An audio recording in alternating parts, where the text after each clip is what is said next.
Hi guys, thanks for joining us. Just a quick note about today's podcast. We had a slight mishap with our audio file, so apologies for the sound on this episode.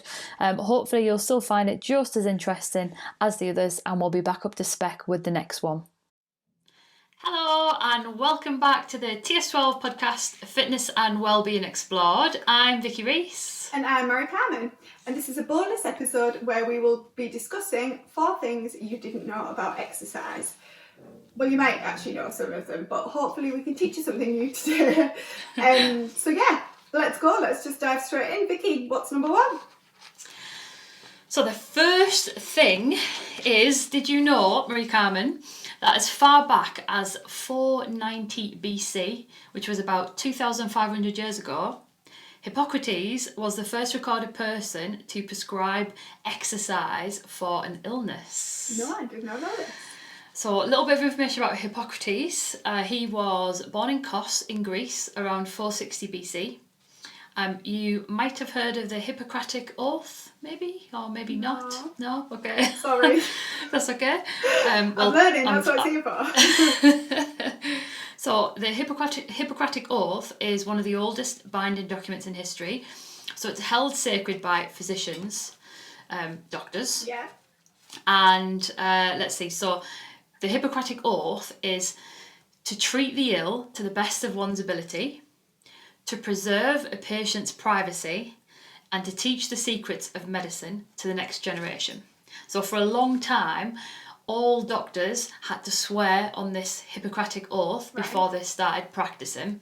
I don't think it's quite as fashionable now, and I'm not sure whether all doctors, I don't think they all swear on this oath, but it is still quite popular. But it's very, very kind of historical in terms of medicine. Yeah, they do swear on some kind of oath.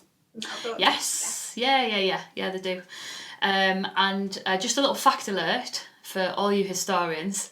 There is a possibility that it was written 100 years after his death, but it is mostly his work, so that's just a slight historical disclaimer in terms of time there. So the first recorded prescription for exercises was for consumption, which we know as TB.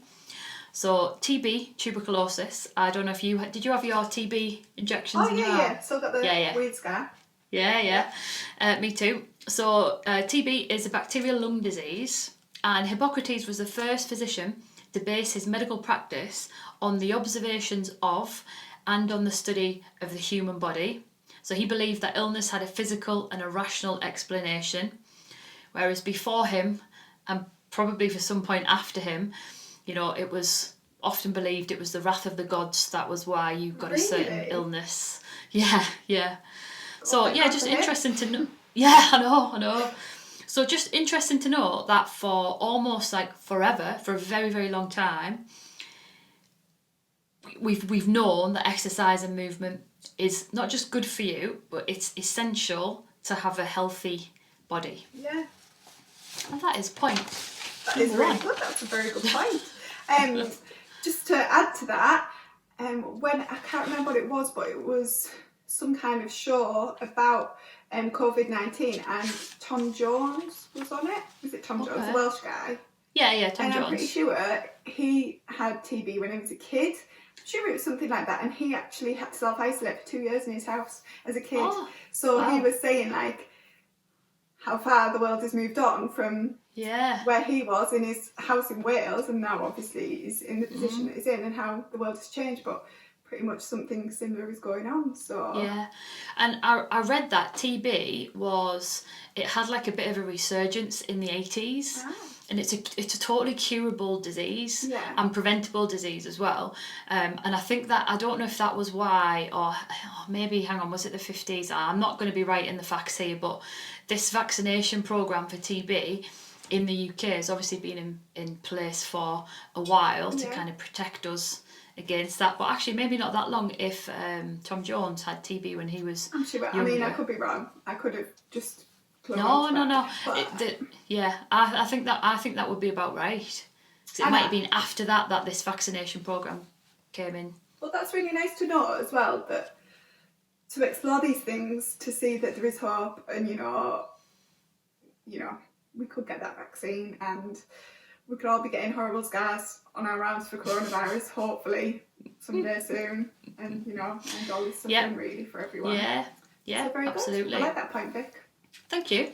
And like I say, 4 things that you didn't know about exercise. So my next point is that regular exercise reduces inflammation in the body. This is very interesting. It is very interesting.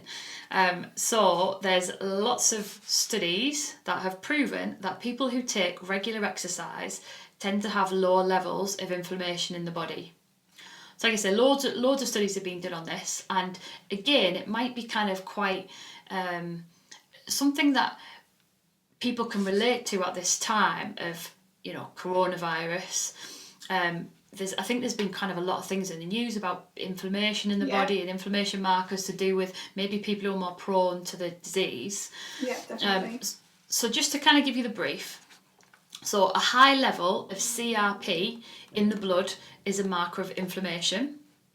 So CRP is C-reactive protein. And first of all, the fact about this, so maybe when I first said that fact, you were like, oh, does it reduce inflammation in the body though? Yeah. So acute inflammation is good. It's the body's natural response. I'm just laughing because this relates so much to... Does it? Yeah. Am I already saying what you're going to say for your next point? So I might as well just... I'm Sorry. just going to get a gin. I'm joking. Sorry, carry on. So acute inflammation is good. Chronic inflammation is bad. Yes. So when I was younger, sprained my ankle many times playing netball, we were always told to take anti-inflammatory tablets straight away. Now, the advice has actually changed, so obviously not in that long a period of time. And now you're supposed to wait 48 hours before taking anti-inflammatories after something like a sprain. Obviously not something serious, and if your doctor's told you to take it, you take it. Don't listen to me. I'm not a doctor. Put that disclaimer in there, babe. Yeah. So that is now, and that actually, just to confirm that, I'd heard that off a few different people and friends who were physios, but I did actually go on the NHS website, and that is the advice given by the NHS as well. Right. For, in some cases, you would be advised not to take anti-inflammatories for the first 48 hours because it can impair the body's own healing process. So this acute inflammation from something like a sprain is the body's response to injury or illness, and it just creates this little bit of inflammation which can help you with healing. So exercise, now before I confuse you, exercise increases acute inflammation markers temporarily, which is part of the recovery process.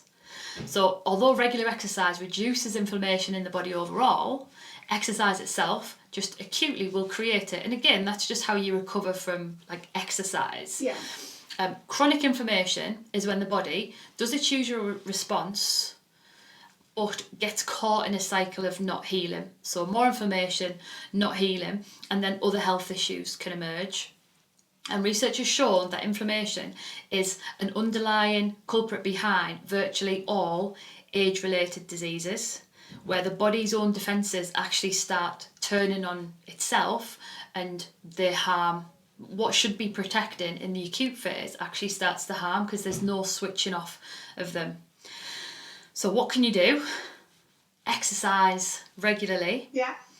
And recover completely. Yeah. When I was thinking about recover completely, that got me on to, could this be another podcast? Rest days, how important are they? How do we let the body recover? Definitely, because, practice what you preach. I think you're learning a bit about that, Rick. Yeah. So exercise decreases levels of something called TNF, which is tumour necrosis factor, and CRP, which I've said is C-reactive protein. So both of which are involved in systematic inflammation.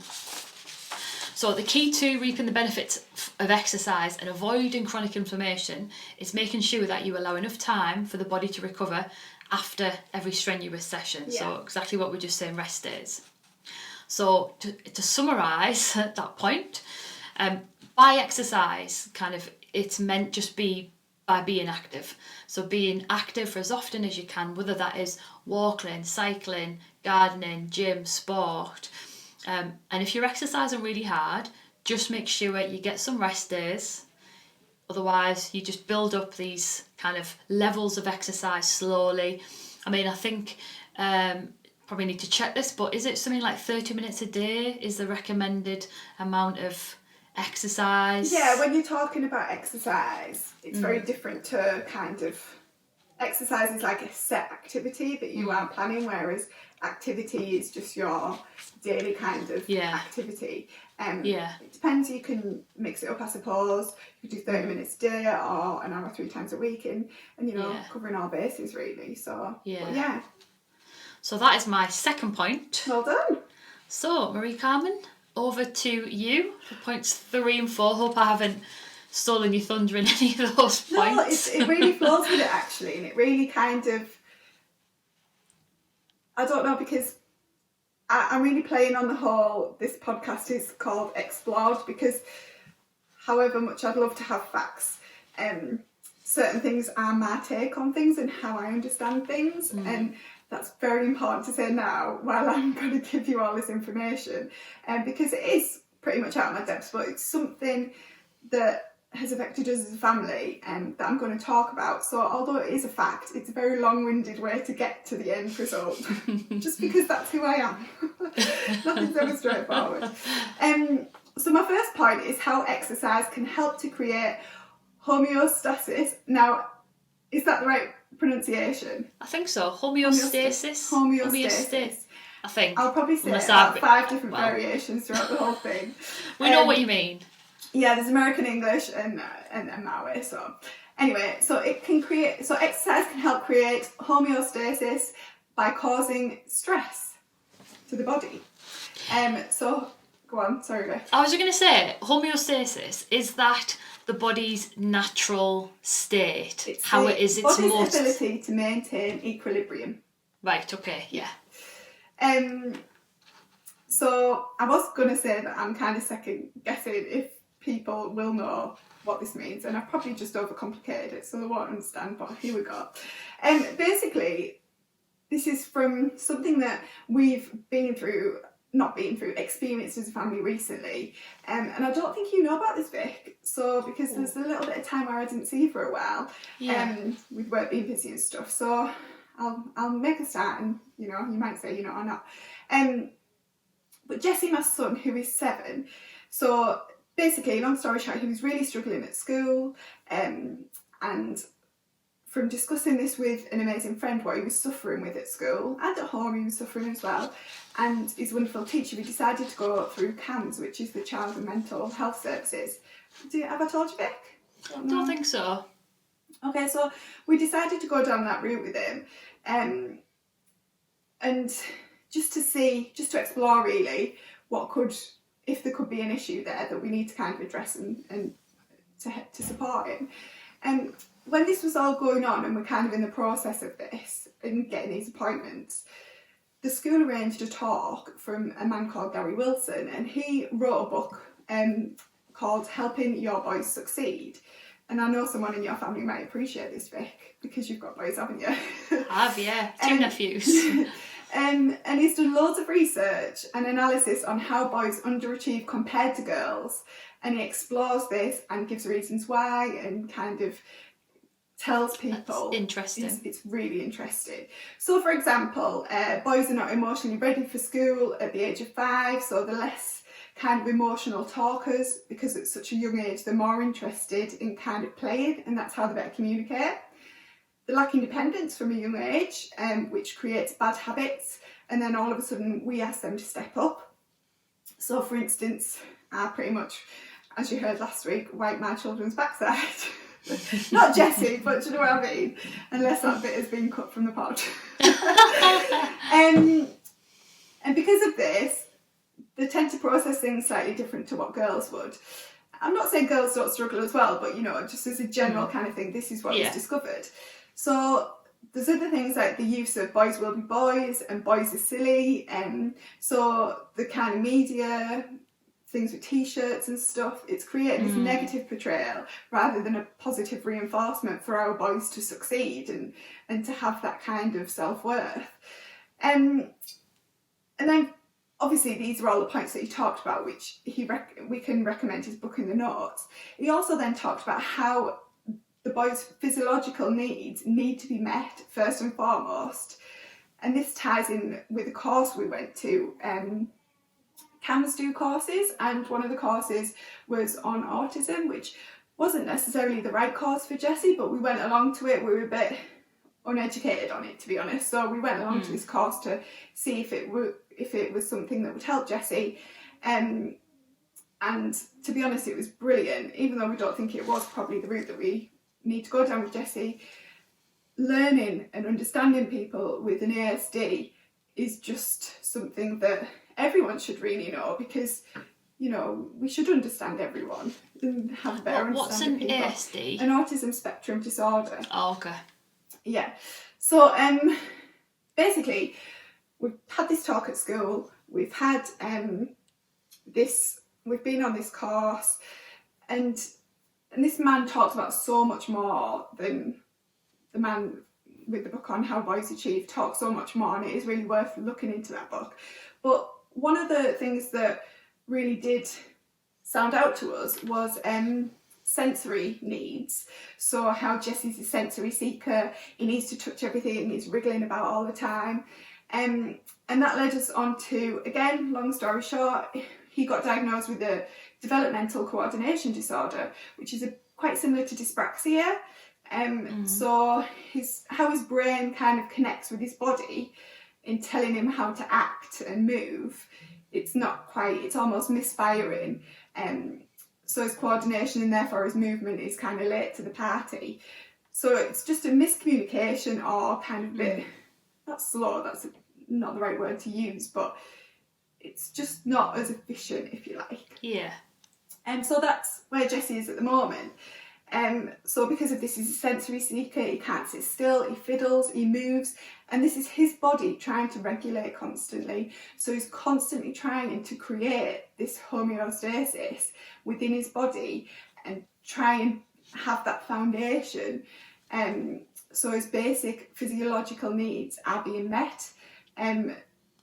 So it's quite long to explain, I'm sorry, but he's trying to get there through sensory seeking. And it was just really interesting to kind of come across, which I never thought I would. And obviously within exercise we talk about proprioception and mind-muscle connectivity to, get those muscles engaged and stuff that we need to, that we're trying on working.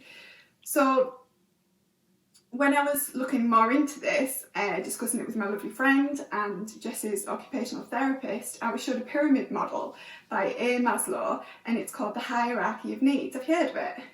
Yeah, I remember studying it at college in psychology. Yeah, so he's an American psychologist. I'll put the hierarchy on so everyone can see it. Basically, if you imagine a triangle, the bottom of the triangle is physiological needs. So before you can move up, it's broken into 5 parts, and before you can move up, you need to meet those physiological needs. So breathing, food, water, sleep, and your body needs to reach homeostasis. And then you can move up to try and achieve safety, so the security of the body, empowerment, family health, and then we can move up to love and belonging, so friendships, family, then self-esteem, and then we can kind of move up to creativity, spontaneity, to learning, to problem solving. So that basic physiological needs need to be met before we can even think about safety or love or belonging and our self-esteem. So it's kind of, this pyramid is something that I can really relate to in personal training, because like I say, we always talk about muscle and mind connectivity, body awareness, and I think this at such a deep level is something we all need more of, and I can see the positive effects that exercise has on this, to create strong physiological foundation to build up from. So Jessie, with his sensory seeking, he needs to ground himself and to kind of establish his basic physiological needs by his sensory feedback. And one thing that he does with his occupational therapist is a lot of pulling and pushing. So you've heard of people that need like a tight blanket to sleep with. Yeah, like weighted blankets. Yeah, or people are more comfortable and feel safer with the hoods up or ear defenders on to block the noise. So there's over-responsive and under-responsive, and Jessie is under-responsive and a sensory seeker. So some people are more sensitive to sound and touch, and others like are over-responsive. So Jessie uses pushing and pulling technique to better create mind and muscle connectivity to help him ground himself. And in exercise prescription, which is what I do, my programming that I've been taught is very much based around firing up those muscles that we need to target, that we don't naturally target. So a bit like Jessie is kind of, you know, like his pincher grip is really because he gets really tired fingers because the muscles in his fingers get really tired. Right. So like in that respect, it's really interesting how I work with clients to fire up those muscles that aren't being used properly because the mind's not connecting to the muscles. And then basic exercise prescription focuses to create balance through your body, muscular wise. You look at pushing and pulling. So for example, chest press is pushing, but if you don't do the pulling movement, which is like a pull up, you're going to end up with the massive chest and no back. So for that muscular balance, it's really interesting to kind of relate those needs with what Jessie has. So you might be asking, why does this matter to me if I don't have sensory needs? Well, think back, we all need to meet our physiological needs. And it's not just boys or girls or adults. We all have to meet these physiological needs to kind of build this strong foundation. And most of us lack in certain areas, so sleep, food, before we even start to think about love and safety and belonging and self-esteem. So this pyramid model kind of just shows how important these basic needs are for us to then go on and function and kind of thrive and to be able to absorb and learn. And during this journey, I've had loads of conversations and discussions about how we all have these things that we do ourselves to self-regulate. So for example, I can't sit still until my house is clean. It's just, I can't relax. And I also can't explain how much more my body feels satisfied after exercise. Like, I just feel like a different person, and it's a different level to just having good endorphins. It's like almost like a settling, like a grounding, like as if it's kind of met some sensory need that I didn't even know that I needed. Do you know what I mean? Yeah. So the interesting bit is that exercise stresses the body, which is exactly what you were just talking about, Ben. And therefore it disturbs your homeostasis. But obviously with adequate rest, recovery and not overtraining, your body recovers, adapts and grows. So it's kind of just a journey that we've been on. It's made me look at exercise completely different. It's made me look at how people work completely different. And everyone's got these kind of needs or quirks to kind of create that basic foundation and to meet those physiological needs. And just because we don't necessarily have a sensory processing disorder like Jessie does, it could just be a little quirk of ours, like I'm Bambi-legged. But then if we all follow the same sort of exercise or the same exercises, how is that going to work for everyone if we're all so different? So my way of doing a press up for my body is completely different to how you would do a press up. But the way that I choose to do it, like because I'm PT and I know it's more effective for me to do it that way. So like people don't like doing mountain climbers because they've got a lack of coordination. And a lack of coordination could be down to a sensory issue.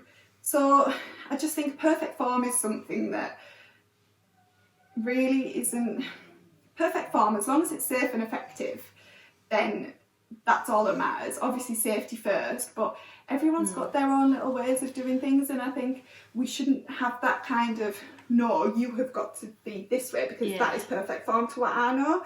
We should kind of allow people's bodies to be how they are, and that's why I love yoga and Pilates, because that's a bit about exploring your body, isn't it, and kind of being more in tune with your body and learning about your body. And in terms of like exercise, like exactly what you said, there is no right or wrong really. So there might be, and you probably do this exactly the same in your PT, but in a class, like 1 week I might teach an exercise a very specific way for a specific reason. And I think if you can explain why you're teaching it this particular way, it's right. The next week I might change it completely. Yeah. But as long as I can explain and communicate to the people who are in the session, why are you doing it that way? I know we did it like this last week, but now we're doing it this week. So today's right, if you like, because this is the aim of why we're doing it. So there's no right or wrong. It's just why is it relevant? Why is it relevant? Exactly. And I think that's the thing, why we all have to kind of do what's right for us. So typically over-responsive kind of sensory needs show lack of balance or coordination, and I think if we aren't adapting to that, if we are saying you've got to do the run-of-the-mill what everyone else does, how does that affect the self-esteem? How does that meet their needs to kind of then go on and thrive, when that's probably going to kind of like embarrass them, or if you are kind of that type of person that gets not easily embarrassed, but just doesn't like that kind of pressure when they know their body physically can't do it. So to kind of summarise, the reason why I've kind of told the story is to ask, are you meeting your physiological needs to then be able to go on and move up this pyramid where you've got to meet your other needs to then go on and thrive? It sounds like a big task, doesn't it, in hand, but actually. So could movement help with that? It doesn't have to be, we discussed earlier, exercise isn't a specific type of exercise, it's a kind of, it's something that you do. So could that help? And also, here I need to address how mental health is just as important as physical health. So although I've spent a long time talking about how exercise can help this, if you're looking at this hierarchy of needs, love, safety, self-esteem, all of these important things are important, and you can be the hardest, strongest iceberg in the North Pole, but with washboard peaks, but the enormity of what we don't see and what's below the surface is just as important. So that's why we must talk, seek help, and be kind. And our door's always open, isn't it, Vic? It is, yeah. We should definitely get that Maslow's triangle up in the show links, just if anyone hasn't seen it before, because it is really interesting to look at. And it is, because sometimes you take these things for granted. I know that I take my sleep for granted, and I haven't had good sleep in quite a while, so that's something that I'm working on. And now I'm going to rest more as well. So that takes me on to my second point, which is exercise adds to longevity. Is that pronounced right? Yeah. And quality of life, obviously. Obviously exercise helps with that.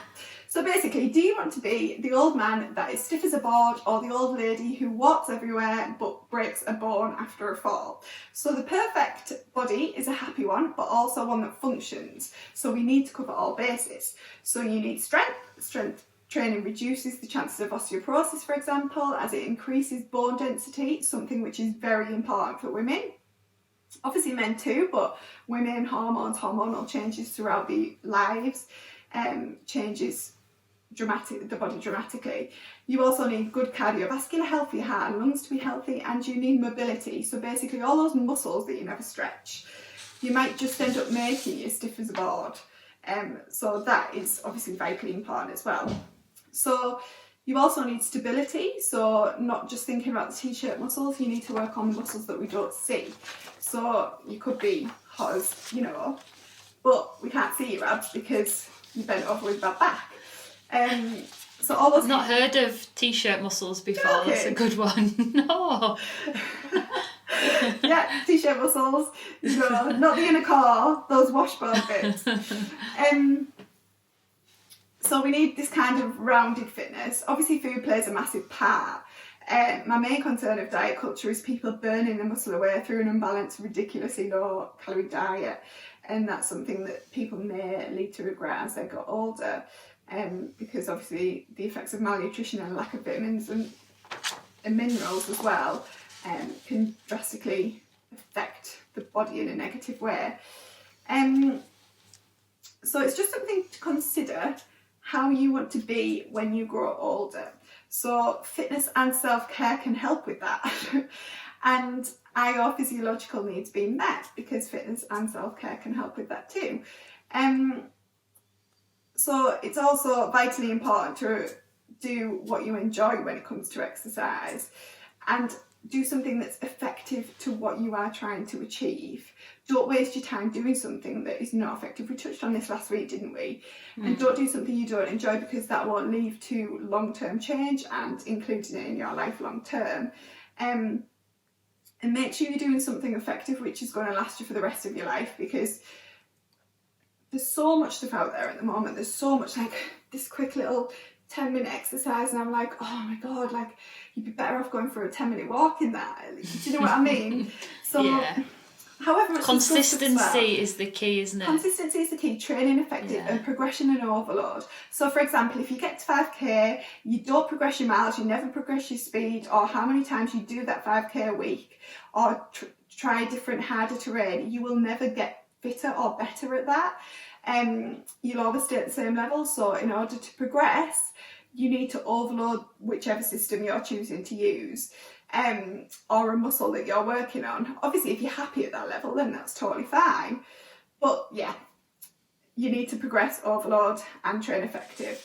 Last thing was, last week I said that what can we do to help our little people? So teach our kids from a young age to learn how to use their bodies and understand their body through exercise. And that doesn't necessarily mean they should do a sport. No offence, Vic.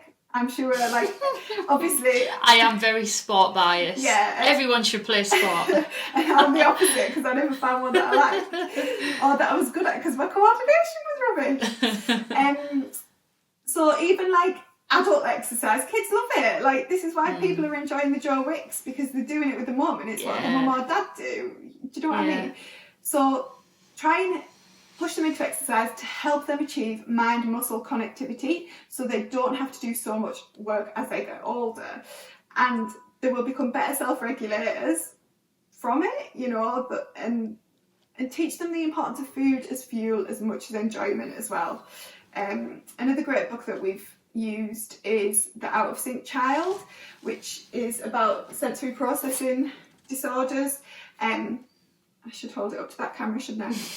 You should. It's a really good book, and this Gary Wilson, Help Your Boys Succeed, and thank you to Saltburn Primary School for putting him on, because he was amazing.